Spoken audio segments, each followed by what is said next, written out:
Les organismes de la Naudière sont venus ici à l'Opale aujourd'hui. Tu veux nous parler un petit peu de la démarche? C'est une concertation de la MRC Montcalm. C'est très important de dire que les gens qui sont là aujourd'hui, c'est les organismes d'ici, avec quelques organismes à mandat régionaux, donc par leur activité, ils viennent sur notre territoire. Mais aujourd'hui, l'idée, dans le fond, c'est un regroupement d'organismes d'ici qui se sont dit, ce serait le fun qu'on prenne le temps de la rêver, notre MRC. Parce qu'on est tellement tout le temps dans le quotidien, dans nos activités, dans ce qu'on a réalisé. Puis, avec le temps, la concertation des organismes communautaires autonomes ici, c'est un peu effrité, justement, à cause de tous les besoins criants dans les organismes et tout. Et on a, dans le fond, bientôt un processus qui va arriver. Il y a un plan qui s'appelle le PAGIEPS, le plan d'action gouvernementale en inclusion économique et participation sociale. C'est un nouveau plan que le gouvernement a mis en place pour lutter, entre autres, contre la pauvreté. Et il y a 6 millions de dollars qui seront investis ici dans la Naudière, une partie qui viendra dans la MRC Montcalm. Et souvent, il y a des processus que les organismes vont vivre avec différents partenaires pour dire, bon, ben, c'est quoi les projets les plus importants, comment on travaille en concertation.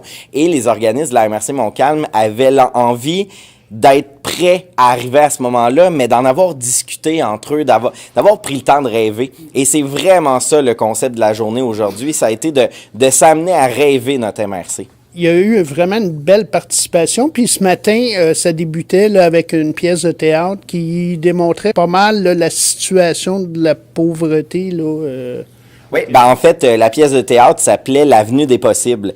Et se dire, on le sait qu'il y a plein de problématiques dans la vie. Il y a la question de la lutte à la pauvreté, il y a la question de l'isolement des personnes, il y a la question des personnes handicapées. Il nous amenait sur plusieurs tableaux, mais toujours dans cette optique-là de...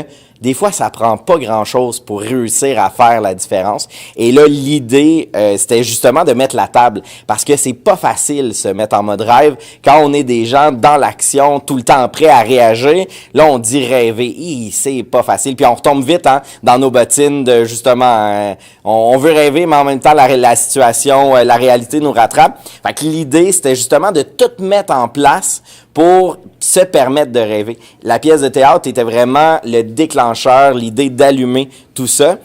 Toute la journée a amené des questions. On a regardé un peu ce qui s'est fait en 2012. Il y avait un autre plan d'action gouvernemental dans ces années-là et il y avait déjà des priorités qui avaient été choisies dans la MRC. Donc, est-ce que ces priorités-là de 2012 sont encore d'actualité en 2018?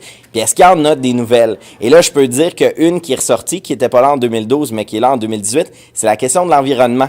Ça me fait plaisir de voir que là, même au niveau des organismes communautaires autonomes, des participants, participantes, des membres, des coordinations, on commence à avoir même cette réflexion-là. Puis là, pour la suite des choses, qu'est-ce que vous attendez? Est-ce que vous allez avoir des rencontres prochainement ou parce qu'il va falloir faire un peu un bilan de ça pour proposer quelque chose? Oui, là, en fait, justement, le comité organisateur de la journée va avoir beaucoup de données. Là, on est allé ramasser ce que les gens pensent comme nouvelle priorité, comme nouvelle thématique. Il y a un bilan, vraiment un cahier bilan qui va être produit, qui va être envoyé à tout le monde. Donc, il y a plein de possibilités, mais on veut vivre ça avec les gens qui sont présents, que eux nous donnent, dans le fond, cette suite-là à réaliser. Après ça, il y aura évidemment l'arrivée du PAGIEPS qui va venir dans la MRC Montcalm, mais on aura vraiment un pas en avant là, de déjà préparé avec des idées concrètes à soumettre. Bravo. Puis on a hâte de voir la suite. Ah oui, je vous dirais que moi aussi, j'ai hâte de voir cette suite-là. C'était une journée très inspirante.